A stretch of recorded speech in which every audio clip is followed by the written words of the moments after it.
You're listening to the podcast for all of the news, notes, and breakdowns for your Ohio State Buckeyes. This is Sons of the Shoe with Nick Wilson and Spencer German.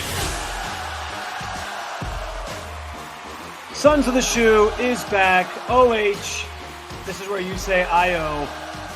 As you're watching or listening via the 92 Through the Fan YouTube page or via the Odyssey app or anywhere that you get your podcasts. And as always, I want to remind you that we are a new podcast, Nick Wilson and I, here at Sons of the Shoe. And we encourage you to follow, like, subscribe, whatever you want to call it, wherever you get your podcasts, and continue to follow along all off-season long as we lead you up to the 2024 season later this fall. And I tell you what, I get more and more excited about that by the day that football will be coming here at some point later in the year. I wish it was a lot sooner because it's only February, but I am just giddy with excitement about this upcoming Ohio State season, given everything that's transpired during the offseason to this point, all the moves and things that have been made.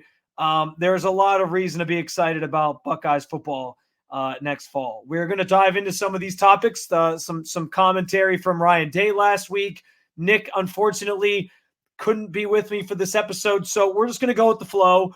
I don't know that we're going to get to an hour long for this episode, but that's okay. We're going to keep the conversations fun. We're going to keep the conversations light. I got a whole bunch of stuff to cover. Like I said, some Ryan Day comments from last week during his press conference. I also have some commentary from another Big Ten coach and James Franklin I thought was pretty interesting. We'll get to that in the third segment when we do our Michigan Panic Meter. It's going to be a fun one. It's going to be a good one, and I appreciate those of you who are jumping in to join us on the latest episode of Sons of the Shoe. I do want to start, though, because since we last spoke, it has become official that Bill O'Brien has left Ohio State. He takes the Boston College job, and his replacement has also been named, as we hinted at and talked about last week on Friday's episode, in Chip Kelly. I got to be honest, I think I was in the minority when the Bill O'Brien hire was first announced. I think there was a lot of Buckeyes fans that I saw on social media who were skeptical. There was a lot of people who were going for the low-hanging fruit argument of, well, he's coached with Bill Belichick and he's coached with Nick Saban, and he has no rings to show for his efforts. And I think that's just lazy. Guys, Bill O'Brien is still one of the best offensive minds in the game of football. I think if you disagree with that, you're just plain and simply wrong. I thought it was a good hire. It was an obvious concession from Ryan Day that, listen, I need to give this up to somebody who has the experience and expertise that I believe can really run the show here and handle this pressure that comes with coaching at Ohio State in this way. So I think Bill O'Brien was a fine choice at the time. That said, thank you, Jeff Hafley, because I think in some ways, or in many ways, I should say, Chip Kelly is actually a better option than Bill O'Brien. Again, not disparaging Bill O'Brien. I liked the hire, unlike I think a lot of Ohio State fans. I think Nick felt similar to me, but I think Chip Kelly is actually a better fit. There's a number of reasons why for this. I think starting with the idea that Ryan Day and Chip Kelly obviously have some history together. They worked together. Ryan Day got his first job working for Chip Kelly when he was at New Hampshire as the offensive coordinator, and Ryan Day came on his staff as a tight ends coach in 2002. He quickly left and went to be a GA at Boston College from 2003 to 2004, but he spent at least that first year with them.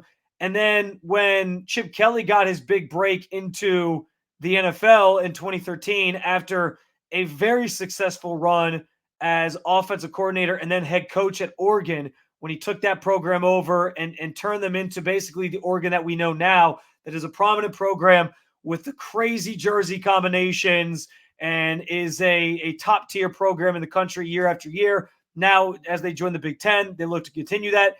But he's really the guy who kind of blazed the path for Oregon to be what it is today. It took them to their first national championship during this more modern era. Like, Chip Kelly was synonymous with that program for quite some time, and it's why he got an NFL job, because he was able to just innovate the offensive game in college, but in a way that we had never seen before, right? And so when he went to the NFL, Chip Kelly brings Ryan Day with him later on in his tenure in Philadelphia. He came in 2015 to join his staff. That was the last year he was in Philly as a quarterbacks coach. And then he took on the same role with the 49ers when Chip Kelly went to the 49ers in 2016 before he then signed on to be the OC, or the co-OC, I should say, in 2017 under Urban Meyer here at Ohio State. So there's history there. There's been a lot written about how Ryan Day has kind of modeled his offense after Chip Kelly from those early days working together, and that it's similar concepts, similar things that they want to do. Now, if you're sitting here asking yourself, why wasn't Ryan Day's offense putting up numbers in the same way that Chip Kelly's was? I think starting the first response to that is, I think back when he was just an offensive coordinator, kind of running the show in that way, the offense, I think, was comparable to some of those years. I think with C.J. Stroud, the offense was comparable to some of those years. And it was the whole are they soft on defense thing that kind of came back to bite them against Michigan in recent seasons and in the trenches, a trend that they're still trying to buck. But I think with Ryan Day deciding to take a step back now, he doesn't – listen, if he doesn't have to be Chip Kelly, the play caller. I think maybe in some ways he was trying to convince himself that he was. Like, I can run this offense just as good as Chip.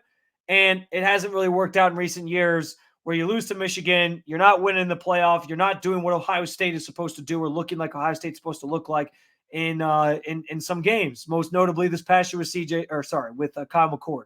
So I don't know it's so much that he isn't a good offensive coordinator and he can't do it as well as Chip Kelly, but I also don't think he doesn't have to be, especially now that he has Chip coming in to kind of take the reins here. But I think that because of the history there, because of what we know about Chip Kelly's offense, it's almost like he's going back to the mastermind behind it all. And I'm okay with that. Like, if Ryan Day is trying to become a Jedi Master, there's a phase right now in terms of a head coach, there's a phase right now in his training where he's like, you know what? I'm going to go back and talk to Master Yoda a little bit and finish my training by getting somebody who has the experience and expertise that I need to kind of put myself over the top here and make this thing happen long-term so that I can be better in the future. I can give him credit for being willing to concede that to Chip Kelly, but there's also the familiarity there, which I think helps the cause here, which is probably why it was easy for Chip Kelly, even though he got denied the first time when he interviewed for the job, to actually come back and take the job the second time around as kind of Ohio State's second choice, if you will. I also think Chip Kelly, as Nick and I have talked about a bunch of times already, just wanted to get away from UCLA because I think he saw the writing on the wall. He was trending in the wrong direction. There's a good chance that he was probably going to get fired at the end of the season anyway. And so this is an opportunity to reunite yourself with somebody you're familiar with, somebody that is putting their trust in you, an offense that is, again, similarly designed stylistically to yours. It feels like it's going to be a perfect fit from that standpoint. But the other reason I'm excited about this, and this is more so what you guys care about as fans of this team and followers of the Ohio State program, the biggest thing that gives me that has me excited about the outlook of this offense moving forward with Chip Kelly calling the plays is, I mean, just go back to any season and pull up the numbers that Chip Kelly's offenses have posted. Ohio State last year ranked 79th in rushing yards per attempt at 4.2 last season. Kelly has overseen 5 offenses that either led college or the NFL in rushing yards per attempt among 10 total offenses at those levels and has ranked in the top 10 in that category. I mean, let me read that one more time. Kelly has overseen 5 offenses that led either college or the NFL in rushing yards per attempt among 10 total offenses at those levels that have ranked in the top 10 in that category. So the proof is in the pudding. He's going to be a running. He's always been a really, really good running offense. He's got the most out of the players that like to run the football. And that is a priority, I think, for Ohio State next year when you have Quinshon Judkins, when you have Travion Henderson. I think you got to go back to the basics here and make that your bread and butter. You add in the fact that Will Howard, what was the quarterback that really made Chip Kelly's offense take off and just be a juggernaut was Marcus Mariota. Same sort of style, right? He can run the football. He can do the RPO stuff. If you're going to have a really good run game, you want that to be part of your arsenal. Chip Kelly's going to bring that to the table. That's not to say the receivers don't matter, and they're not going to include those guys. I mean, this team, as we know, has athletes all over the field. And I think that's where you can kind of blend some of what Ryan Day wants to do with what Chip Kelly wants to do in an offense that, again, is basically modeled after one another.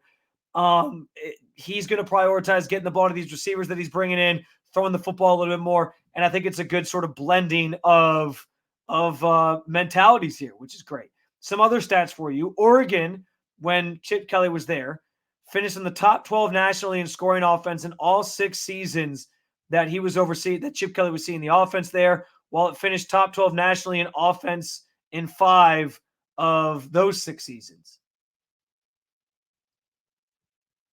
So on top of finishing in the top 6 for all those seasons, they also finished in the top 5 in 6 of those seasons. So again, you can just go find whatever stats you want to prove to you that Chip Kelly's offenses get results. And if you want to tell me that there's been a drop-off, I understand where you're coming from, but here's the evidence of the progressions that he made from his time at UCLA in terms of what his offenses essentially looked like and improved each year. So Chip Kelly's UCLA offenses started in 2018. They were 98th in scoring that first year. But again, it's his first year, not a lot of his players, not a lot of his personnel that he wants to bring in. 2019, they jumped up to 52nd. 2020, they were 20th in scoring, 35.4 points per game. 2021, they were 13th, 36.5 points per game. And then in 2022, that number jumped to the highest it was while he was at UCLA, 8th overall, 39.2 points per game. This past year, he dropped back down to 70th. Again, he took a step back slightly, but he was still top 32, 32nd in total scoring in college football this past year. And the same thing can be said about the rushing numbers at UCLA. They were 86th the first year he got there in rushing yards per game. That number jumped to 81st in 2019, 12th in 2020, 14th in 2021, 6th in 2022. They were still 17th in rushing this past year in 2023. So listen, he wants to run the football. He's going to give you an efficient, effective running offense. And I think that's good for Ohio State because what was the thing that we kept throwing out leading up to that Michigan game? The team that had won the running battle in that matchup every year for however long, I forget how long the streak was, like over a decade, has won the game. And the last 3 years, Michigan's won the run game. They've won the game. This has clearly been a priority for Ohio State this season. I think when Ryan Day talks about his team becoming tough again, that starts with building an offense that can run the football more effectively, more physically, and have that be a true weapon for you. Because this year, there was moments where TreVeyon Henderson kind of carried things, and he just, on pure athleticism alone, broke free, made some plays, and you said, man, if they can get that from TreVeyon Henderson consistently, this offense could really start moving. But it wasn't consistent enough. Up front, they were getting bullied at times, and now I think a lot of the moves you've seen this offseason, aside from obviously the recruiting trail, you're bringing in more top-flight receivers and a future quarterback and some other guys with the transfer portal at the quarterback, Julian Sayin, who transferred in from Alabama. You're still going to be able to do a multitude of things. You're still going to be able to run that pro style where you drop back and pass a lot, but you get Quinshon Judkins for a reason. He's more of a between the tackles guy. And then you got TreVeyon Henderson who can bounce it outside and do some things in more of the zone style runs and sort of the toss plays, the change of pace you're going to get, the fact that Will Howard clearly is a quarterback that you need to be able to utilize the run game with, just his running ability with, and that hasn't always been the case with Ryan Day. Think back to the CJ Stroud season or seasons. Why weren't they running the football more with him? we saw him run the football in the NFL this year, and it was a masterpiece. Even in that Georgia game, he ran the football more, and it was a weapon that we hadn't seen exercised by Ryan Day all year. It made no sense. So they're clearly trying to prioritize that skill set with the quarterback, with their offense, and Chip Kelly is a perfect person to come in and sort of be the straw that serves the drink and get the most out of those guys, which is why I'm so excited about this group. Scoring numbers going to go up, up, up. Rushing numbers going to go up, up, up. And here's the other thing, because Nick and I hit on this last week too. There were some comments made by Dante Moore when he left UCLA that he transferred to, I believe he went to Michigan. I think he ended up at Michigan State. That he wanted to go somewhere, or excuse me, I apologize. He ended up at Oregon, ironically. I know he was linked to Michigan State. He made a comment about how he wants to go somewhere where he can be developed. I think why Ohio State is a unique opportunity. Like normally you'd hear that and it would be a glaring, oh no, Chip Kelly, is he not developing guys the same? Is it just about like fitting into his system and getting what does that mean that he didn't feel like he was getting developed by Chip Kelly, who's one of the better offensive minds in college football at the moment? So that should send up some red flags. But here's why I think it works in this current situation. It doesn't have to be all on Chip Kelly to develop these guys. I think Ohio State has a reputation of we can develop guys and send them to the NFL. Look at the number of players from Ohio State that are starting on Sundays, especially at the wide receiver position, but in other positions as well. The proof is in the pudding. Ohio State gets results, and Ryan Day has gotten results, especially on the offensive side of the ball, of sending guys to the pros. We talked about it a little bit too. CJ Stroud wins Offensive Rookie of the Year. Year before that, it was Garrett Wilson. We asked if they're going to be able to get a three-peat with Marvin Harrison Jr. next year. Like, there's clear evidence that Ohio State develops guys that gets them ready for the next level. That kind of erases the need for Chip Kelly to take that role on. He can come here, clean slate, clear head, clear mind, clear eyes, full hearts, can't lose, and just focus on, I'm here to build this offense and get this thing going in the right direction. And the development will kind of take care of itself because Ohio State has already developed a reputation for being a program that gets those results. So it's kind of the blending of two different things here, which is why I don't worry about that as much. The established narrative about Ohio State is that they already do that. And so Chip Kelly's stepping in and he can just focus on what he needs to focus on, taking this offense to another level, while Ohio State, through the coaching that they have, through the program that they have, will make sure that within the process of establishing this offense that Chip Kelly wants to run and having the success in the field, they're also getting those guys ready for the next level. I think it's a perfect situation, a perfect fit. As much as I love the Bill O'Brien, as much as I did like the Bill O'Brien hire, this is better.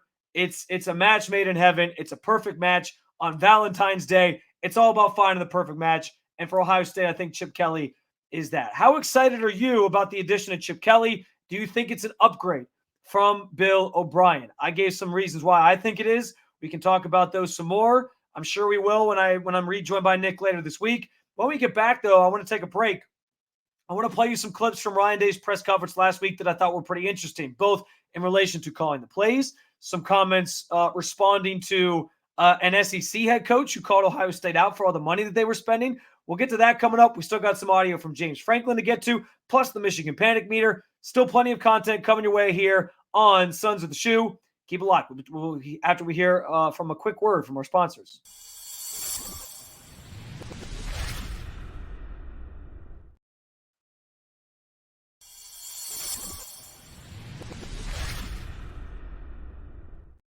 We are back on Sons of the Shoe, or I should say I am back. Spencer German with you. Nick had some stuff coming up and wasn't able to join me for this latest edition. But we should reconnect on Friday and be back in the saddle together. And we'll certainly pick his brain on some of these things, including I'm going to ask him the question I asked in the first segment. Do you think Chip Kelly is an even better hire than Bill O'Brien? I do think too. I didn't have time to get to this, but I do think, because I'm sure people are asking the questions of like, why wasn't this the move in the first place? Only Ryan Day can answer that. I'm guessing that there's a level of, I'm sure it's a tough choice regardless, but obviously Bill O'Brien has had success on an immense scale at all these different places, whether it's college, whether it's the NFL. Chip Kelly had some moments that were, somewhere at college he was great at Oregon, goes to the NFL. It was a hit or miss at times. There was evidence that the offense was turning the corner and getting better in Philadelphia. And then it seemed like his style of just leadership and taking on personnel responsibilities blew up in their face. And so he never really came to fruition at that level. Bill O'Brien has had success across the board, no matter where he's gone. And there might have just been a little bit more, even though he knows Chip Kelly, a little bit more like, hey, this is like the top candidate out there. Like just based on the circles and the conversations within college football, I'm sure Ryan Day had some evidence or some urging from people close to him of, hey, can't go wrong with Bill O'Brien. It's probably the top option out there. And Chip Kelly was probably a close second. The familiarity helps, but I'm guessing that they just probably liked Bill O'Brien a little bit more, just given his experience and expertise. But that doesn't mean Chip Kelly's a bad hire. And like I said, I actually think it works out in their favor because of the familiarity between the two and what Ohio State has kind of been lacking from an identity standpoint. He brings to the table, and they also sort of balance out Chip Kelly with the developmental side of things where they can kind of blend everything together and hopefully be singing beautiful harmonies this fall. I want to pivot a little bit here because along the lines of the play calling and Ryan Day giving it up and bringing in the right guy, something he's already mentioned a couple times this offseason that he wasn't going to give it up if it wasn't for the right guy. Bill O'Brien was the guy initially. Now it's Chip Kelly. He had some interesting comments in his press conference last week. First time we had heard from him in a while, just about the idea of why he's given up play calling and how he doesn't really want to give up play calling. Because let's face it, none of these coaches, they all have egos. They all have, they all want control of everything. That word's come up a lot on Sons of the Shoe lately, the word control.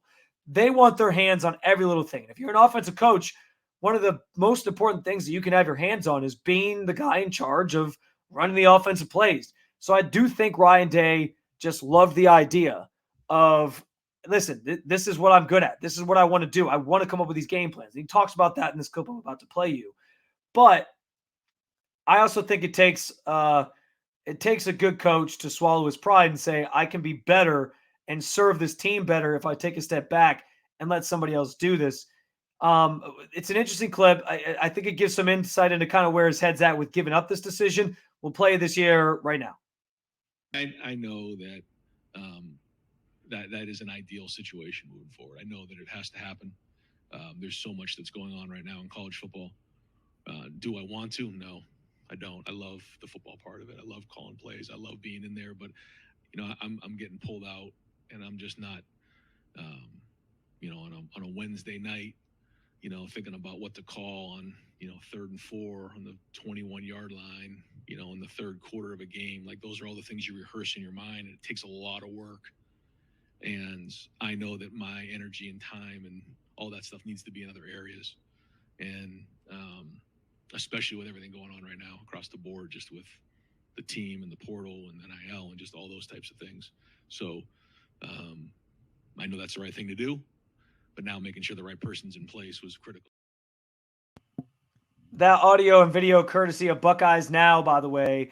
But I think it's an eye-opening response from Ryan Day because it gives you a peek behind the curtain as to what coaches at this level are going through right now. Just in general with the changing landscape of college football, everything that's on their plate, from recruiting to making sure that in the moment, and he actually had a longer answer, I think the question before that, about just day-to-day or on game day, what he can kind of get his hands in when he's not calling the plays. And he mentioned, I can have a little bit more insight into the defense and what's going right and wrong with them and talk to those guys. I can have my hand a little bit more in special teams and what is or isn't working and how we can adjust during the game. He also mentioned that it just kind of frees him up to, in those moments, sometimes where there's a key decision, say it's 4th and 2 in the fourth quarter, and you got to decide if you're going to punt with 6 minutes left and try to stop them and get the ball back, one possession game, or you're going to go for it. He can focus more on what's the right decision? What do we kind of have at our disposal rather than thinking through quickly, what play am I going to call? And he talked even more about just how you have to have the right play call. And if you don't have the right play call, then what's even the point of going for it? I thought it was interesting insight. And listen, like, I don't know if this is an admission that Ryan Day just isn't a good play caller, like I sort of said first segment. I think it's just an admission that in today's landscape of college football, the head coach is getting pulled in a multitude of different directions. And if he wants to truly be able to drive his program in the right direction, in the right place, he needs to take a step back from this one thing that it probably wasn't easy for him to give up, as he alluded to in that clip, but that he feels it's the right choice for his team just in terms of progressing and moving forward and having the best chance to win. I respect the hell out of Ryan Day for that. And I think it just speaks largely to the again, with everything going on in college football right now, just the mindset of a head coach. Because frankly, I mean, between his reaction that we played here on the show several weeks back on signing day, when Jeremiah Smith announces that he was coming to Ohio State, and he kind of did like the fake like passing out thing on the podium. I like that. To me, speaks to a guy who recognizes that there's so much going on right now in college football that he is trying to keep track of and keep his head above water on. And if he can take one less thing off of his plate, give it to somebody he trusts in Chip Kelly to run the offense and put together the game plan each week, and then he just kind of has the veto overriding power, I think that's for the better. And clearly he thinks that's for the better. And if it's all about winning in the end, and and this is how you do it in the margins, I think that stuff's important. I really, really do. So I think this is the right move by Ryan Day. And I'd love to hear these answers and responses, because I do think it gives insight into that he's not the only coach in college football dealing with this stuff. By no means is he the only one thinking about NIL and recruiting and trying to keep the entire program sort of moving in the right direction, keeping everybody happy where there's a lot of mouths to feed when you have so much talent on your roster at the moment, and guys at any moment can enter the transfer portal. Like, how do you juggle all that? Plus each week you're building a game plan for the following game. Maybe it is a weakness of his. Maybe it's just if he ever gets to the NFL and he can focus just on that as an offensive coordinator, maybe we'd see him really thrive because he wouldn't have to worry about all the other bullshit that college coaches have to worry about. I don't know. I don't think Ryan Day is a bad play caller. I just think in this moment, in this situation he's in at Ohio State, where he talks all the time about we're chasing the top 1% to 2%. He dropped that line in last week's press conference 3 or 4 times. We're chasing the top 1% to 2%. There's so much going on. There's so much to worry about that him taking a step back makes a lot of sense to me. And he wasn't going to do it for the right, unless it was the right person, right? He found 2 guys that he felt like were the right person. This one and Chip Kelly, somebody who he's worked with before. It's about, like, being a good head coach is also about trust. Being a good head coach is also about delegating certain things. And so for him to kind of evolve in that way and make this decision, it's the right thing for Ohio State. And it speaks to a guy who is trying to be as successful as he can at this level at one of the top tier programs. And we'll see how it pays off. We'll see if it works out. If it pays dividends and they beat Michigan and they go win a national championship, he probably never takes play calling back again. And as long as he's at Ohio State. And I think, everyone will forgive him for the errors of his ways in recent years of losing to Michigan, because he'll have the program back on track. But yeah, like, the reason I love that response is because he's a guy who, as the sport is evolving, he's evolving. And I think that's important. It's as you see all these coaches fleeing, and whether or not it's really about just, well, the game this isn't what I signed up for anymore, or whether or not it's about the true, just, hey, this is a better opportunity for me to go to the NFL and get something off my plate. Or it's just a better job with more money for some of these guys. Whatever the case may be, I think, like, Ryan Day is embracing the fact that he can't stay the same at this level anymore, or it's adapt or die. That's probably the best way to put it. He is giving up play calling because he's willing to adapt, because he knows that if he doesn't, He's either going to lose his job at Ohio State. The Ohio State program is going to falter. He's going to have this scarlet letter on him of he's just not good at this thing. He's not good at calling plays. He's not a good head coach. There's a lot of different ways that this can go.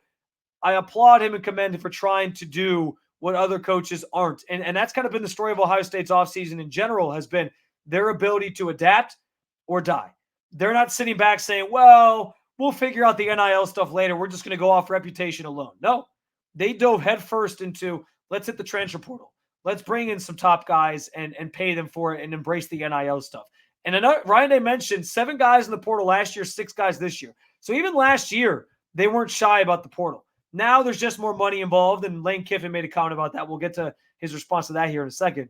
But I think this all just speaks to this almost new mentality about Ohio State. And Ryan Day sort of downplayed the idea that it was new. He said you always got to think like this at Ohio State. You always got to be trying to chase that top spot and those top teams, so you can't ever stay stagnant. But this is the first time we've seen them, because of the Michigan championship and because they've lost to them 3 years in a row, they have just gone gung-ho on, hey, we're all in on this thing. They're pushing the chips to the center of the table. And I think that's what Ohio State fans should want and should be pleased to see them doing. Let's go to this Lane Kiffin thing, because Lane Kiffin a couple weeks back made the comments about how Ohio State spent $13 million or whatever it is on players in the portal to build this mega superstar roster that they have assembled here going into 2024. They're basically, people are looking at Ohio State and it's Thanos just collecting the Mind Stone, and he's completed the Infinity Gauntlet right now. That's kind of what it seems like. And to get there, Ohio State's spending a lot of money to do so. Ryan Day played this down the middle. He gave a very political response, but I want you to hear what he had to say, and we'll react to it on the other side. New experience to have SEC coaches accusing Ohio State of having too much money or spending too much money. You comfortable with that? Did you find that weird, to bringing up the old comments from 2 years ago about the payroll and size of all that? Well, I just think recruiting is always going to be competitive. It is, and so that's just kind of how it goes. And we're always trying to bring in the best talent we possibly can, but also the right culture fit for Ohio State. And I've said this before: you don't just bring anybody in here. But all of these guys wanted to be here. I think that's probably the most significant. Caleb wanted to be here. Quinshawn wanted to be here. Will wanted to be here. These weren't situations where, certainly you have to recruit, but we want guys who want to be here, because in the portal nowadays, if they don't like it, they can just leave. So a big part of that is opening up our doors and our players, really recruiting our guys. And that's, really where I think over time, we've built a culture of development. We've built a culture where guys enjoy being with each other, and that kind of recruits itself over time. And so, we're counting on that to continue to, build us some momentum in the future. But we know recruiting is very, very competitive, and, it's our job as coaches, certainly as the head coach, to acquire as much talent as you can, and then, go develop it. I know a lot of people are going to hear that answer. And again, video and audio courtesy Buckeyes now. A lot of people are going to hear that answer, and they're just going to chalk it up to he's full of shit. They're only going there because of the money.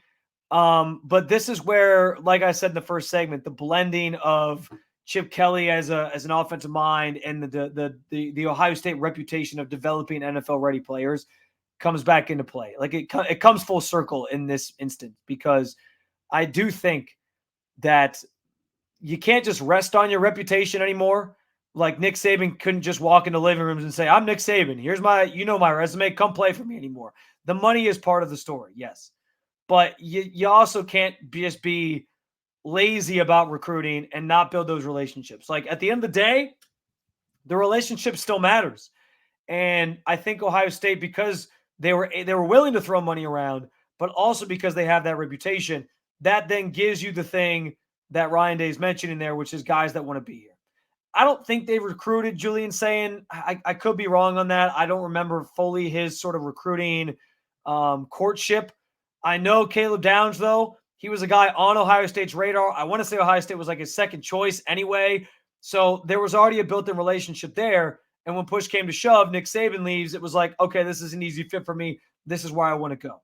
And I think a lot of that has to do with, yes, the relationship's part of it, but also just the Ohio State brand, the Ohio State reputation. All those things matter. Ohio State right now is the perfect combination. And we always said this. Like we always said, if they were willing to go in on the NIL and use it as a tool, they were going to have guys in the bag constantly because players are going to be ready to come and play for Ohio State just based off of the evidence of guys going to the NFL and being successful and winning while you're here. And now the money's a factor because they have the money and the donors and the alumni base to fund this NIL and these collectives and get the job done. So it's a perfect storm for Ohio State right now. Are people going to criticize them for it because they're the New York Yankees of college football right now? Sure. But, with great power comes great responsibility. They now got to deliver. You're going to get made fun of. But I do think that people who are going to sit there and do that, screw them. The only way you shut them up is go win the national championship. And that's clearly what they're trying to do here. But I can't get past the fact that, these coaches, and I don't know if Lane Kiffin seems to be like he'd be at the forefront of embracing the NIL stuff, but these coaches who are going to criticize you, let them criticize you. Because if you're going out and you're winning what you're supposed to win and you're going out and winning national championships, nobody's going to care. And they're either going to have to do the same thing to follow suit and catch up to you and also embrace it, or you're going to leave them in the dust continually. So he can't sweat that stuff. And I thought he played he gave a very political answer just in saying that recruiting is always competitive. And so you're going to get some people who are a little fired up about it. But, the idea that they want guys who want to be here, and I think they vet that process pretty thoroughly, and guys want to be at Ohio State because of what they've established, the history that's there, all those different things. I also don't think, as he alluded to, it can't be understated, the opening of the doors and giving access to current players, but also NFL guys who can vouch for Ohio State. You have CJ Stroud going out after winning Offensive Rookie of the Year and thanking Ryan Day and Ohio State. Like, that all goes a long way in making Ohio State a place that these players want to be, like Ryan Day was saying, on top of the fact that, yeah, well, here's the bag of money too. Makes it all that more enticing for guys to come here. All right, let's take another break. When we get back, I'll give you the Michigan Panic Meter. Likely not going to be any changes, especially with the ravaging that's going on to their coaching staff. Also, I want to play you this audio from James Franklin that I find really fascinating as well, as he talked about the current affairs and state of college football. But quickly here, let's hear a word from our sponsors.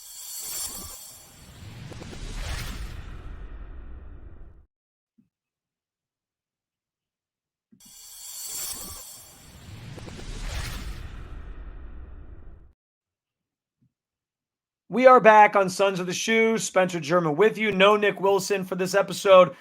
He should be ready, or he should be back with us for Friday's episode, but we appreciate you guys jumping on in, giving it a listen, following, liking, subscribing, wherever you get your podcasts, and of course with the 92 Through the Fan YouTube channel, where I know we get a lot of people commenting on stuff, and we hope to get your commentary on the Chip Kelly hire, what you think about it, and whether or not it's actually an upgrade from Bill O'Brien, as I alluded to in the first sort of opening segment here.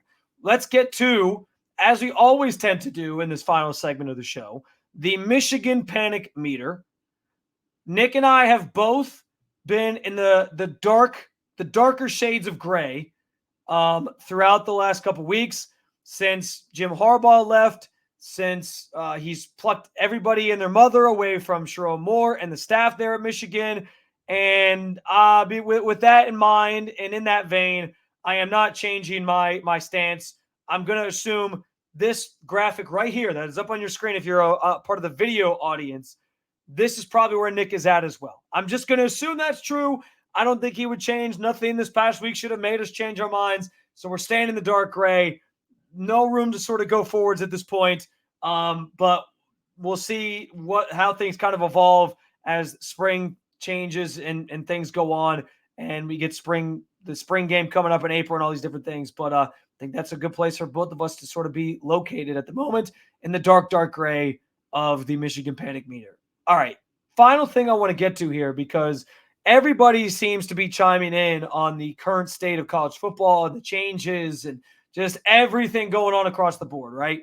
I thought that James Franklin, head coach of Penn State, had some of the more profound thoughts on just in general the current state of college football. And I'll give James Franklin this. We bust his balls, frankly, on this show a lot for puckering up in a key moment against good teams like Ohio State and Michigan and other teams in the Big Ten and other really good teams that he faces maybe in bowl games. But the one thing I will give him credit for is when he takes the podium or has a microphone in front of him, I do think he has a lot of profound things and well thought out things to say.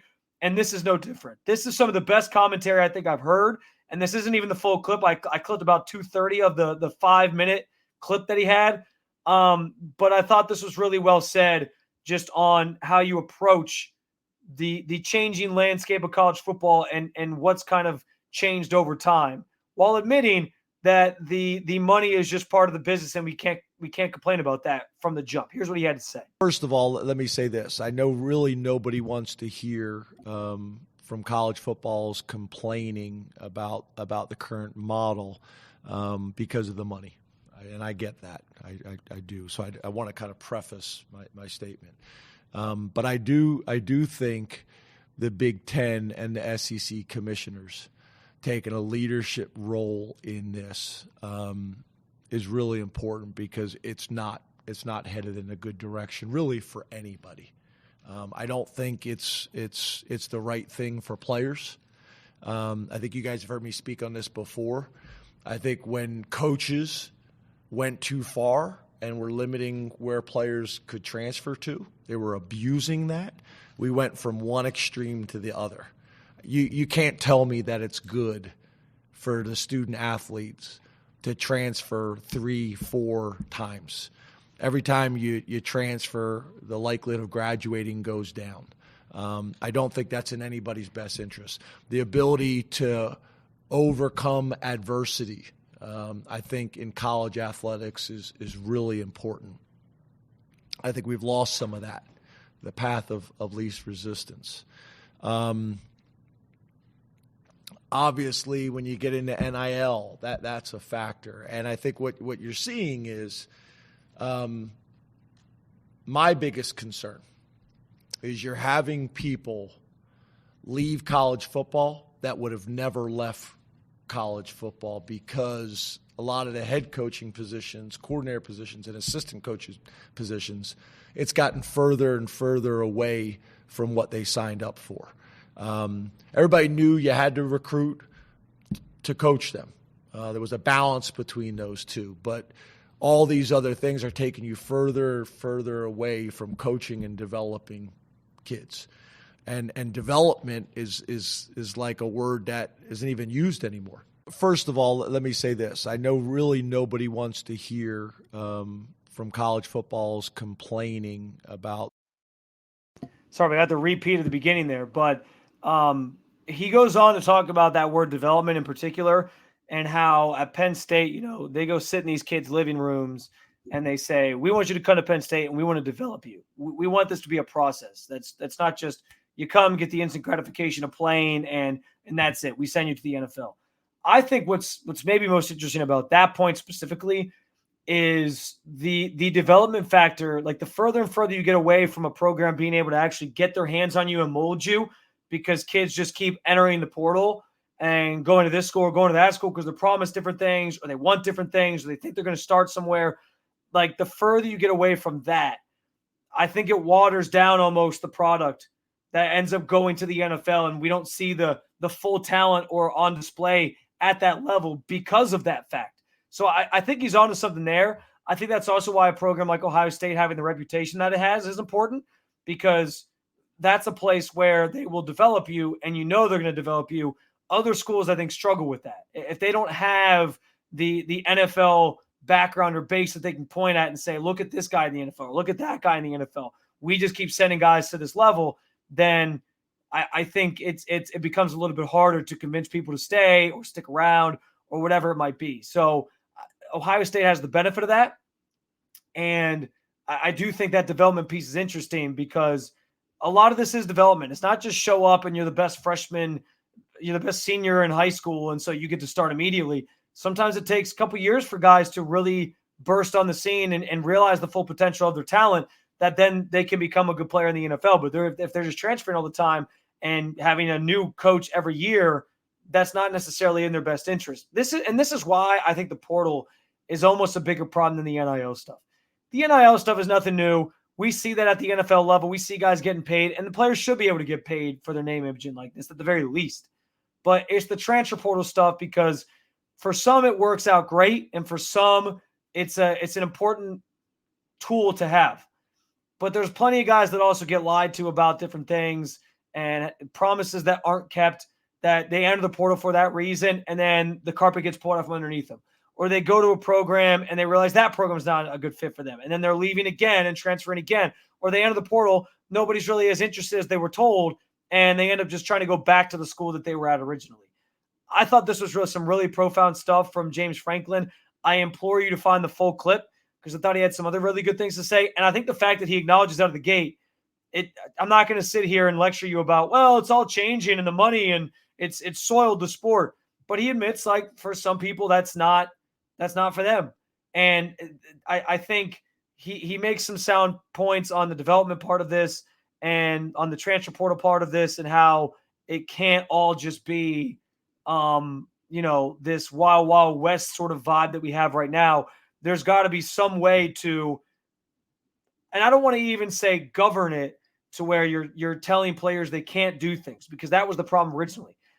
He brings it up. Originally, coaches took advantage of the fact that you could only transfer one time. And so you swung in the opposite direction where now it's like a free-for-all. You can transfer as much as you want. I think at that level where you only have 4 years at max, sometimes a fifth, you get an extra or a grad year or whatever. But at that level, it feels like there needs to be some way to try to focus on the best interest of the players and make it about that.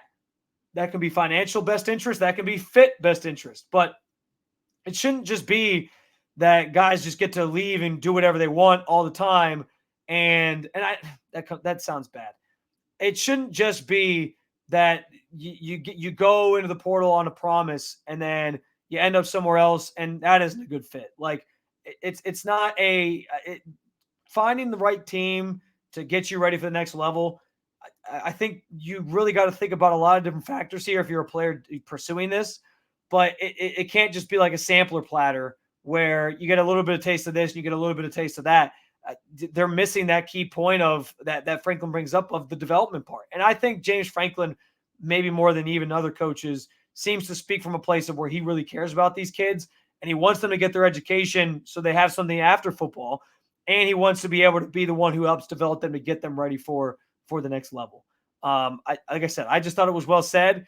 I thought it was some good audio. I'd like to discuss this even further with Nick, but the idea that there needs to be some sort of governance to the world we live in college football, I think, is sound. It's just a matter of you can't go back to what it used to be. You're never going to go back to as some would say, the good old days of college football where it was just for the love of the game. Like, no, that's gone. And I'm never expecting it to go back to that at all. Not even an ounce of that should be on their radar what they want this thing to become.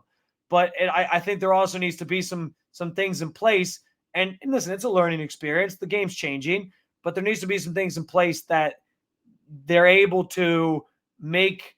They're able to sort of govern this thing better than it is right now in terms of just it being a free-for-all all across the board.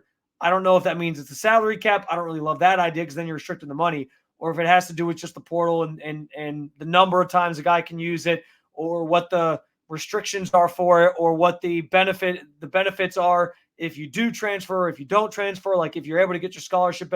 Like, there needs to be ways to protect the players that get screwed by doing these things too. And for a coach like Franklin, who seems to be in it for the right reasons, I want to coach and be a mentor for these young men. I can see where he's coming from that perspective, and we'll see if that ever sticks and becomes a thing in college football eventually. I think eventually it's going to have to. Not to say that everyone's going to leave like Kirk Herbstreit and others are crying about, There's always going to be coaches ready to embrace this challenge and the changing tides. But I think there's going to sort of have to be a middle ground here at some point where you meet in the middle, and it's not what we seek right now to the extreme, but it's also not what we saw back in the good old days, as I said. All right, that's going to do it for the latest episode of Sons of the Shoe. I encourage you and implore you to like, follow, subscribe at the 92 to the Fan YouTube page, in Apple Podcasts, in the Odyssey app, wherever you get your podcasts, you can find the show. We appreciate you guys, as always, stopping on by and tuning in. We'll be back with another episode later this week on Friday. Nick should be back with me. Very much looking forward to having some of these conversations with him and with you again. Until next time, take it easy and go Bucks.